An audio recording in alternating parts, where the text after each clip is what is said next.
നമസ്കാരം. നാട്ടുരാജ്യ ന്യൂസിലേക്ക് സ്വാഗതം. സർക്കാരും പ്രകൃതിയും നമ്മളെ കൈവിട്ട ലക്ഷണമാണ്. ഇന്ന് 30/5/2024 വ്യാഴം.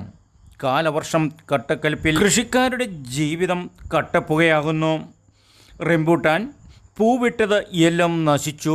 പച്ചക്കറികൾ നട്ടത് മുളച്ചു വന്നതെല്ലാം ചീഞ്ഞു തുടങ്ങി. കാർഷിക വിളകൾക്ക് വിലയുമില്ല. നിത്യോപയോഗ സാധനങ്ങളുടെ വിലക്കയറ്റം ദിനം പ്രതി വർദ്ധിച്ചു വരുന്നു.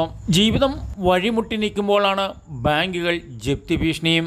നിരവധി കർഷകർ ആത്മഹത്യ ചെയ്തിട്ടും സർക്കാർ അനങ്ങാപ്പുറം നയം സ്വീകരിച്ചുകൊണ്ട് ബാർ ഉടമകളെ പ്രോത്സാഹിപ്പിച്ചും വിദേശ ആഡംബര യാത്രകൾ നയിച്ചു. പോലീസും ഗുണ്ടകളും തമ്മിൽ കള്ളനും പോലീസും കളിക്കുന്നു. പണമുള്ളവന് മാത്രം നീതിയും പണമില്ലാത്തവന് ജയിലും ആകുന്ന അവസ്ഥ. ഇനിയൊരു വെള്ളപ്പൊക്കം ഉണ്ടായാൽ ജനത്തിന് പിടിച്ചു നിൽക്കാൻ പറ്റാത്ത അവസ്ഥ.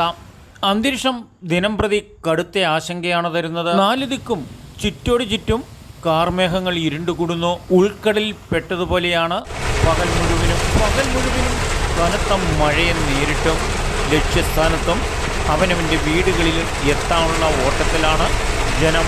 വലിയൊരു പ്രദേശങ്ങളിൽ കനത്ത മഴയും മണ്ണിടിച്ചിലും ഉരുൾപൊട്ടലും. തീരപ്രദേശങ്ങളായ കൊച്ചിയും എറണാകുളവും വെള്ളത്തിൽ മുങ്ങിക്കൊണ്ടും ഇരിക്കുന്നു.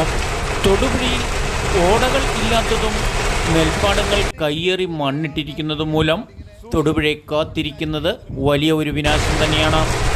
വെള്ളക്കെട്ടിൻ്റെ ഭീഷണിയിൽ നിരവധി വ്യാപാരി വ്യവസായികളും മുൻകരുതലുകൾ ഉണ്ടെങ്കിലും വിഷയം ഗുരുതരാവസ്ഥ തന്നെ. മഴ ഇങ്ങനെ ശക്തി പ്രാപിച്ചു വരികയാണെങ്കിൽ ഏത് സമയത്തും തൊടുപുഴയാറും നിറഞ്ഞൊഴുകാം.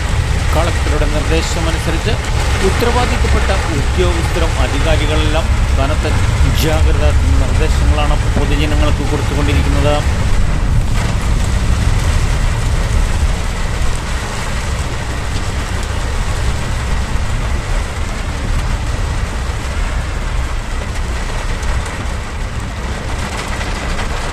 നാട്ടുരാജ്യ ന്യൂസിനു വേണ്ടി ക്യാമറയാൻ റിപ്പോർട്ടിംഗ് തൊടുപുഴയിൽ നിന്നും കെ വിജയൻ.